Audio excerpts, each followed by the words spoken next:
वो क्या इतना इजी क्वेश्चन कभी नहीं पूछ सकता है। अब देखिए मिल्क और वाटर का रेशियो 5:1 है और नया जो रेशियो है वो जो है 5:2। अब देखिए बदलाव क्या है, पहले 5x था 5:2 था। अब ओनली जो चेंजेज आए हैं वो रेशियो 1 का चेंजेज आए हैं। कितने रेशियो चेंजेज आए हैं? 1 का। यानी कि मिल्क का जो मात्रा होगा वो होगा 5:1 का मात्रा, 5 गुने जो पूछ रहा है, जो पूछ रहा है मिल्क का मात्रा दूसरा सेम है 5 और बदलाव जो इसमें ये है कि क्या अंतर है, दोनों का अंतर है, इसका और इसका, ये दोनों का अंतर कितना है? 1 है तो 1, यानी कि 25 लीटर ओनली दूध इसमें पहले से था। सिंपल सी बात है कि इन केस में कह रहा है कि दूध और पानी की जो रेशियो है वो 5:1 था, उसमें 5 लीटर दूध और डाल दिए, तो बताइए 5 लीटर उसमें पानी और मिला तो रेशियो 5:2 हो गया। तो बताइए कि उसमें पानी दूध शुरू में कितना आता है? तो शुरू में दूध कितने थी? तो हम देख रहे हैं कि हाँ रेशियो में चेंज कितने का आ रहा है? सिर्फ 1 का चेंज हो रही है, तो 1:5 है तो 5 रेशियो कितना होगा? 25 लीटर। इतना आसान क्वेश्चन तो ऐसे ही बन जाएगा बिना क्वेश्चन देखते हैं। क्वेश्चन नंबर 67 क्वेश्चन कर रहा है कि रमेश एक पंखा उसके अंकित मूल्य की कीमत पर 25% बट्टे खरीदता है और 660 में बेचकर 10 रुपये का मुनाफा कर पंखे की अंकित कीमत क्या थी? अब देखिए एक पंखा उसके अंकित कीमत से 25% बट्टे पर खरीदता है और उसे इतना रुपये में बेच कर, अब क्या कहता है, रमेश एक आदमी है, रमेश एक आदमी है ना, उसने एक पंखा को खरीदा, उसका एक पंखे को क्या किया? खरीदा। खरीदने के बाद उस पंखे को उसने बेच दिया कितने में? 676 रुपया में, 660 रुपये में, 660 रुपये में उसे बेच दिया, 660 में बेच दिया और इसको बेचने पर इसको 10% का प्रॉफिट हुआ, यानी P = 10% हुई है। अब ये 10% इसका हुआ है तो बताइए कि इसका पंखे का MP क्या है जो उसने डिस्काउंट परसेंट पर खरीदा था? कितने डिस्काउंट परसेंट पर? 25% के बट्टे पर खरीदा था। हम इसका आंसर बता सकते हैं सीधे सीधे 800 रुपया। तो हम कैसे बनाए? हमको कोई कैलकुलेशन पता लग गया ना इसमें कैसे बन गया। अब देखिए रमेश ने कोई खरीदा, जो खरीदा वो दुकानदार के लिए SP है, ये नहीं कि इसका SP है। इस SP से जो CP निकालेंगे वही CP दुकानदार के लिए SP होगा, उस SP पर 25% डिस्काउंट निकाल के MP निकाल देंगे। तो पहले SP दिया तो इसका हम CP निकाले, तो CP का फॉर्मूला क्या होता है? SP × 100 बटा 100 प्लस P%, ये होता है ना। तो 660 गुने 100 बटा कितना? 110। ये कितने रुपए कट गया? 6 रुपए में 600 रुपया। ये 600 रुपया है तो SP4 किसके लिए? शॉपकीपर, दुकान के लिए। तो दुकानदार के लिए वो 600 रुपये, क्योंकि वो बेच रहा है, खरीद रहा है। दुकान रमेश खरीद रहा है तो बेच कौन है? दुकानदार। तो वहां पर हमको MP निकालने के लिए SP चाहिए, ये SP नहीं रखना वहां पर, SP दुकानदार वाला जो कि इसने रमेश ने खरीदा है। अब ये SP को शॉपकीपर वही होगा जो CP रमेश का, तो वो 600 रुपये हो गए। और यहाँ डिस्काउंट का जो परसेंट है कितना दिया हुआ? 30%। MP पूछा था, MP क्या होता है? SP × 100/100 minus D%। अब देखिए कि 600 गुने 100 बटा कितना? 100 में से अब कितना परसेंट डिस्काउंट है? 20%। 80 मतलब 25 100 अब 20 डी बचे 100 20 चौ 80 15 चौ 60, यानी कि 750 रुपये, 800 रुपये नहीं 750 रुपये। ये आएगा 750 रुपये। अगर 750 ऑप्शन दे रहा है 800 रुपये।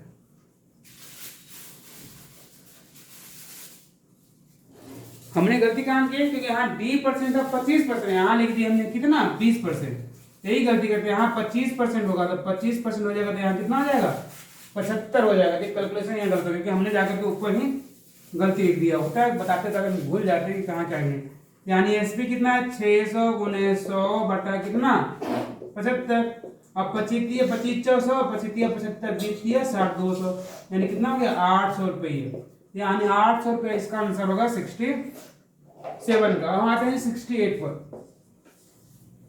68 क्वेश्चंस क्या है वो देखते हैं।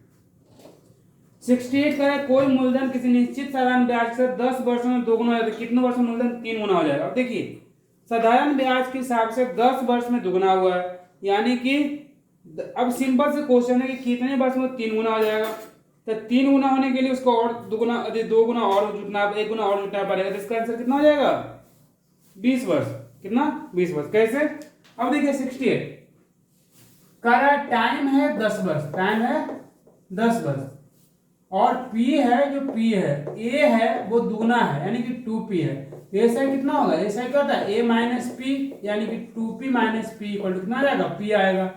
यानी कि R% निकालेंगे तो R% हो जाएगा कितना SI इंटू 100 बटा P इंटू T यानी P गुने 100 बटा P गुने कितना T 10। तो P से P कट गया यानी कितना आ गया 20। अगला वाले पता न्यू है जो अमाउंट है A है वो 3P है, कितना है 3P। तो SI कितना होगा भाई, SI कितना हो जाएगा 2P क्योंकि A माइनस P यानी कि 3P माइनस P यानी 2P। अब ये 2P आ गया। अब इसमें कह रहा है कि अब इसका टाइम क्या होगा, R आपको पता है 10% होगा फिक्स है। तो T इक्वल होता है SI इंटू 100 बटा R into P into R, P into R। अब देखिए SI कितना है 2P गुने 100 अब बटा कितना P गुने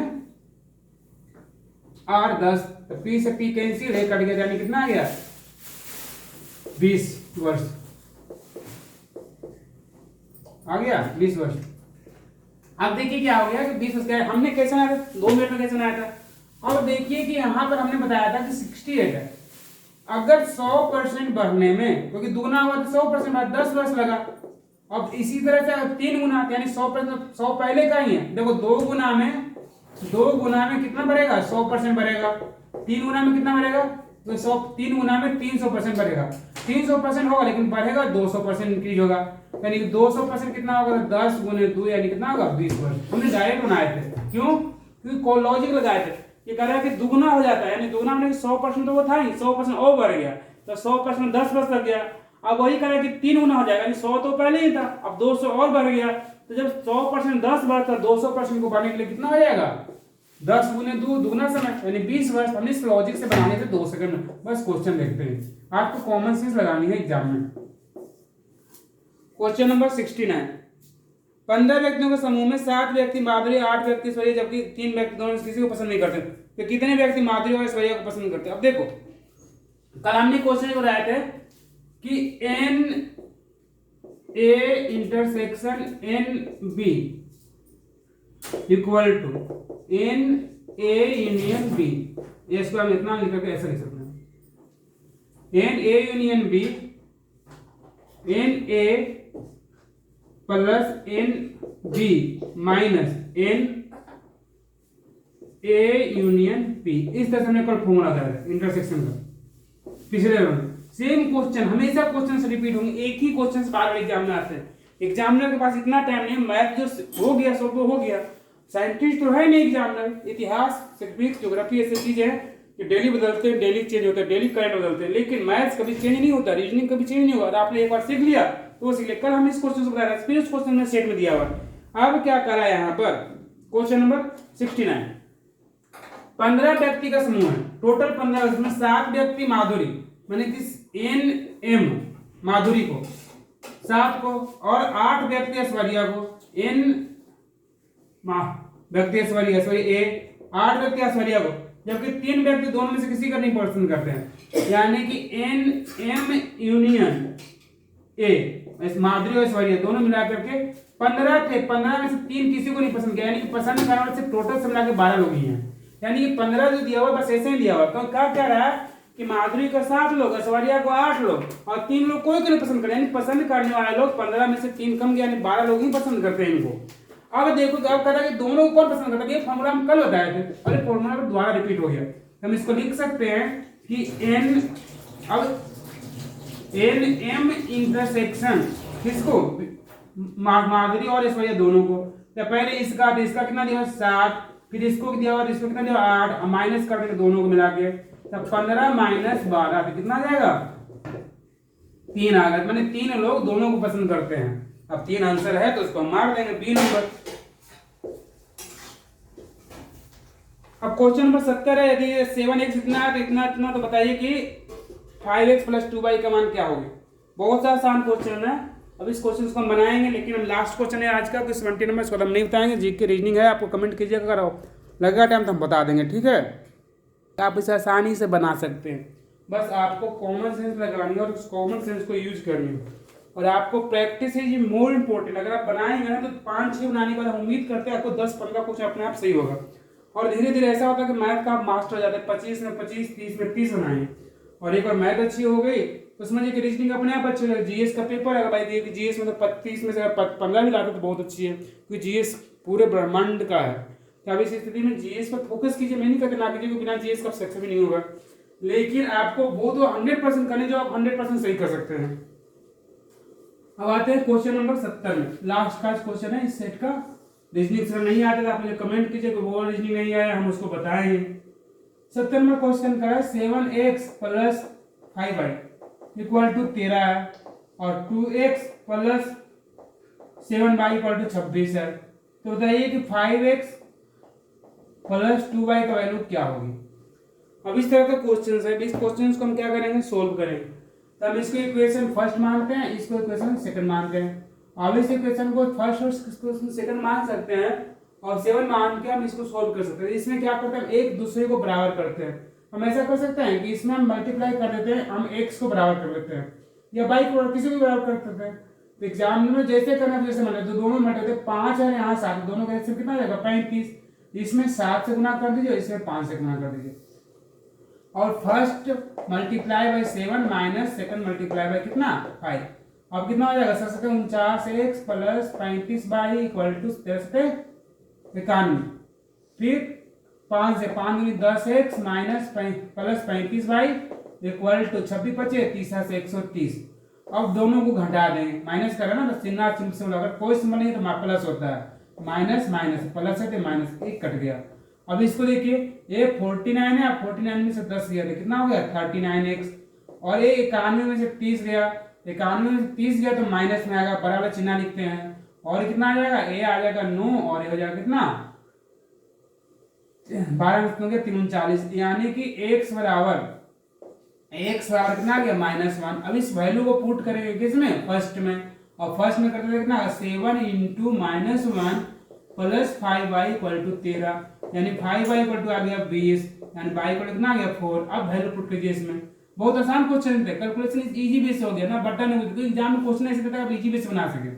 अब क्या कहता है, नाउ आपको क्वेश्चन पूछा था 5x plus 2y equal to 1, तो 5 की जगह पे कितना ले देंगे, x के बराबर, x से ले देंगे -1, और प्लस 2 y पे कितना ले देंगे 4, तो 5 एकम 5 -5 प्लस 8 कितना आ जाएगा 3 आएगा। 3 आंसर है तो सही है, नहीं है तो कोई बात नहीं, तो आंसर दिया हुआ है, कितना दिया हुआ है 3, बी नंबर ऑप्शन, तो सही हो गया जी आपकी।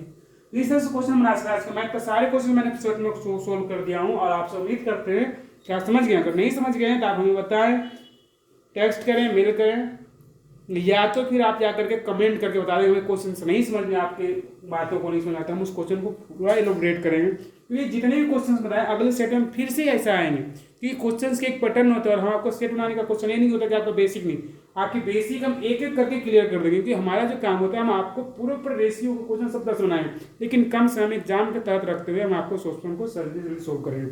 और साथ साथ हम कह रहे हैं कि आप बुक्स खरीद लीजिए, और बुक्स खरीद के प्रैक्टिस कीजिए। अगर ना प्रैक्टिस करेंगे तो आपको सिर्फ वीडियो देखने से कुछ नहीं होगा। Practice is more important then watching and studying. ये प्रैक्टिस करने से पता लगता है क्वेश्चन हम कहाँ फंस रहे हैं, इसलिए प्रैक्टिस करना जरूरी है। अगर आपको रीजनिंग्स भी नहीं आते हैं, हम रीजनिंग की भी क्लास ले लेंगे, लेकिन आप सबसे पहले क्या कीजिए कि आप मैथ सीख लीजिए, उसका हम रीजनिंग भी देख लेंगे, ठीक है। थैंक यू दोस्तों, please likes and subscribes and comments and share.